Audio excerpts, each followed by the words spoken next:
that religion is just absolutely uncalled for. We are just mere things floating on a rock in space.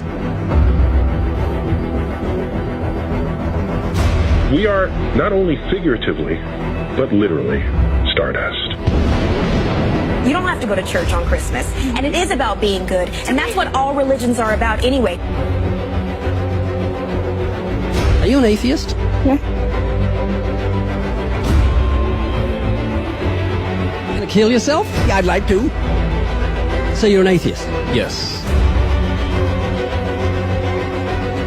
I need to know what to believe in. Like what happens when you die? Yes, I don't want to be a bag of dust.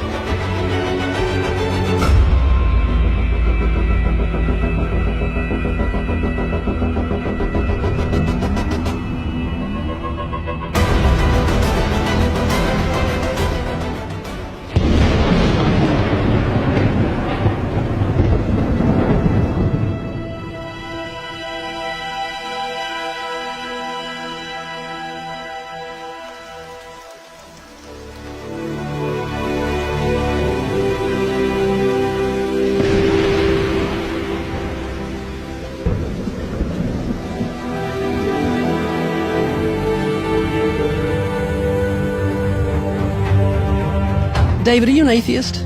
Yes. When did you become an atheist? Around age 12. Believing in God makes no sense. It's to me, it's the dumbest thing. It's for people that can't accept the fact that they're going to die and rot in the ground like I'm going to do, and it gives them some relief from that thought, because it's not the nicest thought in the world. Are you an atheist?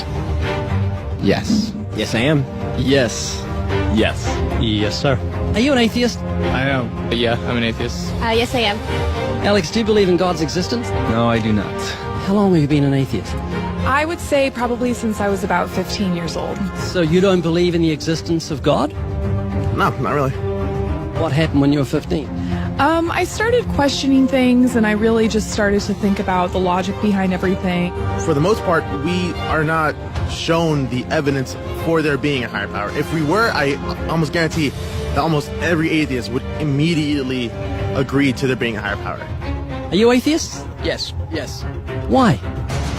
Well, I just haven't seen enough evidence, I suppose. I grew up in a Christian family, and just over the few years during high school and as I grew up, I just realized that there wasn't a lot of evidence to support that belief system. Are you open to evidence?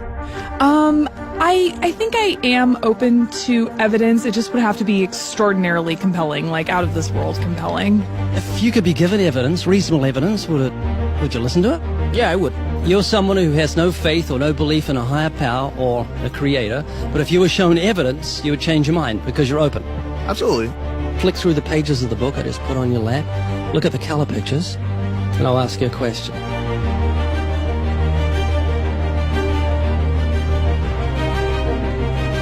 Do you believe that book could happen by accident, that nothing produced the color pictures in the book, that red, orange, yellow, green, blue, indigo, violet ink fell from the sky and formed itself into those beautiful pictures, and then black ink fell from the sky, or from nowhere, and formed itself into coherent words and sentences, capitals and periods and commas, making sense, page numbers fell from the sky, all in order, and then it bound itself and formed itself into a cover with artwork, and there we have a book. Obviously, intelligent design designed the book. Wouldn't that be correct? Yeah. Can you see where I'm going with this? Yeah. Tell me, what is DNA? What is it? Deoxyribonucleic acid. And it's what makes up our bodies and our cells and everything that makes us who we are. DNA is like our biological code, kind of like binary zeros and ones. Information about us, who we are, what makes us us, parts of us, how we look, how we're built, everything like that. Your genes instructed your cells how to make your eyes and what color your eyes should be, and your hair and your height and your personality. Scientists call it the instruction book for life. Basically. Everything that you are or ever will be made of starts as a tiny book of instructions found in each and every cell. Every time your body wants to make something, it goes back to the instruction book, looks it up, and puts it together. The book of you would have 46 chapters, one for each chromosome. Each of our book's 46 chapters is between 48 and 250 million letters long. That's 3.2 billion letters total. This is the secret language of DNA. This is the book of life. Instruction book for life. Yes. Instruction book for life. Yes. DNA is made up of genes, and genes give instructions to the cells as to how your body should grow. Did you know that those instructions, the instruction book of your DNA, just your DNA, was laid out end for end, would go to the sun and back a number of times? That book of instructions is so comprehensive. DNA is the genetic information encoded in the cell of every living thing that instructs our cells how to grow and how to function. It's our genes that determine whether our skin will be dark or light, have brown or blue eyes, or red or green or yellow, have red hair, be brunette or blonde, be tall or not so tall, or the color of our feathers if we're a bird. Whether we're humans, fish, animals, insects, or plant life, the way our bodies look and operate has all been pre-written in the amazing book of our DNA. What do you think of the mentality of someone who believes a book fell together without a bookmaker? Well, they would be crazy. Do you think a book could make itself? No, I don't. Of course not. No. Utterly impossible. Yes. If anything can happen by accident. I mean, from nothing.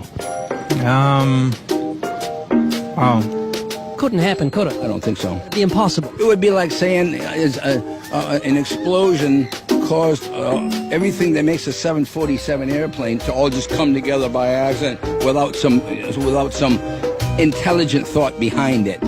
That's a good point. Do you believe DNA happened by accident?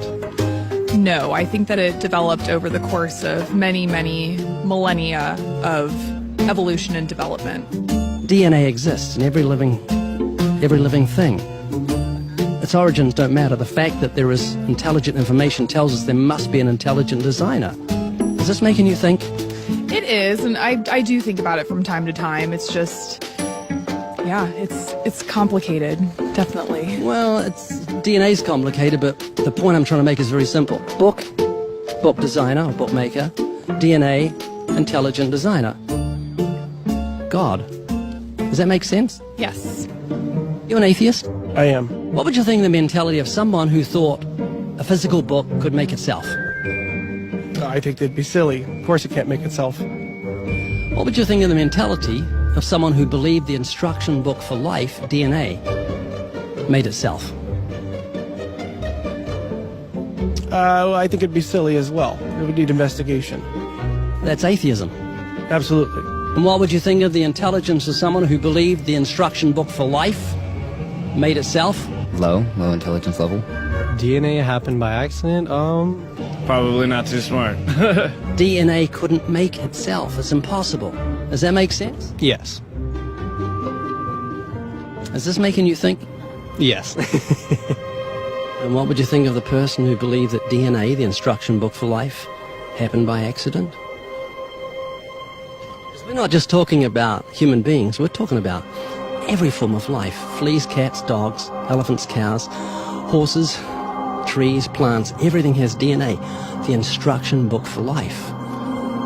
Which makes the book in your hand just seem feeble compared to the infinite intelligence that must have put the instruction book for life together.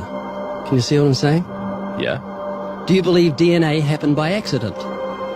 I believe it could. Explain it to me, how a program could make itself out of nothing on how to make a human eye, giraffe's eyes, elephant's eyes, cats, dogs, puppies, flowers, birds, trees. Every living thing has DNA that's so complex, it's mind-boggling. It must have been a genius beyond any human reasoning that put it together. And to say it happened by chance is infinitely sillier than saying a physical book happened by chance. All I'm doing is reasoning with you. I'm not arguing. I don't want to win an argument. I'm just saying I want you to concede something that's absolute common sense. You're an atheist, so you believe the scientific impossibility that nothing created everything. I mean, it can't be nothing. We all have to start from some point. I wouldn't say nothing created it. There had to be something there in the beginning. You like Richard Dawkins, don't you? Well, I mean, yeah, I like him. Do you believe nothing created everything, a scientific impossibility, which is what he believes? You don't believe in a creator of all things? If he says that, I think it's a very strange thing to say. Well, he says it. It's insane. Nothing can't create anything because it's nothing. There has to be something in the beginning. Nowhere in our history of human reality has something kind of just appeared out of nowhere. Do you believe that nothing created everything? No, because nothing can perform actions. That makes no sense. It's a default position. If you're saying nothing created everything, then you're agreeing with Richard Dawkins. You're mischaracterizing Richard Dawkins, because Richard Dawkins, I'm sure he didn't say that. That seems ridiculous. Professor Richard Dawkins, arguably the world's most high-profile atheist, believes that in the beginning there was nothing, and that nothing created everything. As he attempts to justify this belief, admitting that it defies common sense, the learned professor calls nothing something. Watch the reaction of his audience. Of course it's counterintuitive that you can get something from nothing. Of course common sense doesn't allow you to get something from nothing. That's why it's interesting. It's got to be interesting in order to give rise to the universe at all. Something pretty mysterious had to give rise to the origin of the universe. Which is exactly what's meant by nothing, but whatever it is, it's very, very simple. And why is that funny? Well, I think it's a bit funny to be trying to define nothing.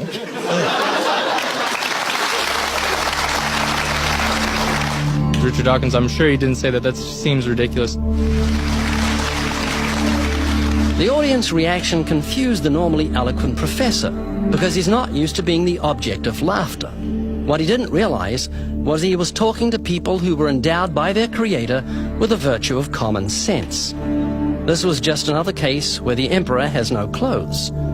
Someone should tell this man who has deceived millions, "You're talking foolishness." Is that what you believe? I mean, it can't be nothing. We all have to start from some point. But there has to be something that created everything. You just wasn't God. Is that what you're saying? Yeah, it's just evolution, how things became from one organism into many. But that doesn't solve your dilemma of the initial cause.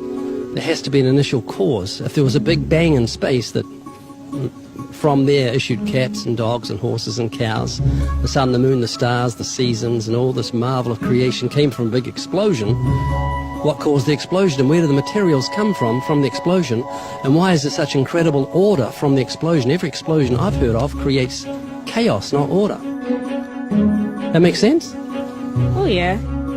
This is what you're looking for if you were looking for truth. This is your information that you need to say, wow, that's logical. How could all this design from the atom to the universe, an incredible order, just happen by accident? Because an atheist actually believes nothing created everything, which is scientifically impossible. I'm trying to say, Haley, I just want you to think. You're not just a blob of nothing that came from an explosion that created order, which is against nature. That means that you've got purpose and meaning in the universe. So it's not altogether bad news. I just want a relationship with whoever built me. This is too much, too weird that it happened by accident. It didn't happen by accident. I don't feel that.